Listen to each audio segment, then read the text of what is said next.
call if you notice it anywhere. Okay. Yes. So it may not be happening to me, but it could be happening to somebody else. Yes. And I still can call your hotline. Please, yes. We actually encourage even what we call whistleblowers. If you see something, please say something, because by that you might be saving a life.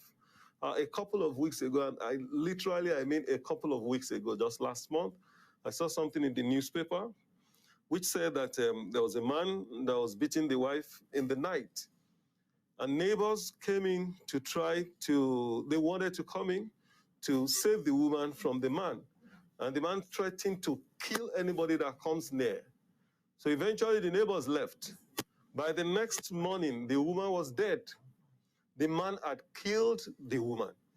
So if you let us know when you see something, the person does not have to be your sister, it doesn't have to be your friend or anybody at all. If you notice gender-based violence anywhere, please let us know so that we can intervene. If we get to know of anybody that is in danger, in any form of danger, we can let the police know so that the police can save a life. At the same time, if we know, we can provide support in different ways. So please, it's not just an issue of if you need it. If you see somebody that needs support, please call the line. It's toll-free, so it doesn't cost anybody. The one that we had last year, based on which you can call the police, is such that you will still have to pay when you are making that call. So this one is toll-free. You know, your story reminds me, there was an incident in Takrady. A man had killed his girlfriend. There was another incident in Ho. Coincidentally, it was also the same. And neighbors, there's a co-tenant, had said they heard noises overnight, but they didn't reach out, only to discover the following morning that the ladies had died. Yeah. So yeah, if you see something, say something. Yes, and you see, these are cases in which people kill people physically. There is another case, there is another set of murder cases that we are not even looking at this point in time, and that is those who are impregnating teenagers. That in itself is gender-based violence, because it's only a child that is 16 and above who can give consent. So in a situation whereby you don't, the girl does not have a consent, and then she becomes pregnant, the reason why I'll call it murder is this. There's a certain percentage of mothers, of pregnant people, who will die as a result of complications of pregnancy. And it becomes worse when they are children, when they are teenagers, because as at that time, most of those teenagers, because we even have children as young as 10, age 10, who are getting pregnant in this country at this point in time.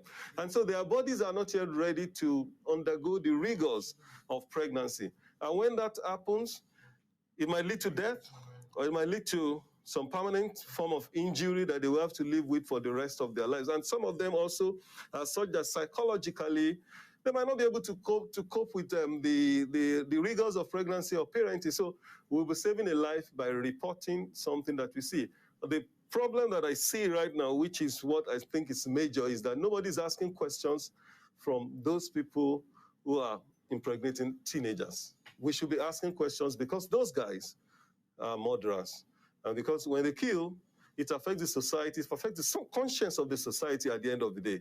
And people who see these things happening, we continue to perpetuate this because they feel it is right. So we need to spread the word out there. If you see something, anything related to gender-based violence, let us know. And many of those teenage pregnancies are actually happening in the household. So it is actually, many of you see incest happening. So these are things that we need to look at. Religious leaders and every leader that we have, there is the essence of having reproductive health education so that our children themselves can also know. So that as they grow up, if anybody comes near to touch them, either COVID-19 or not, if anybody comes to touch them, they know that this is where this person is leading to, they stop it. Well, Niyi, thank you very much.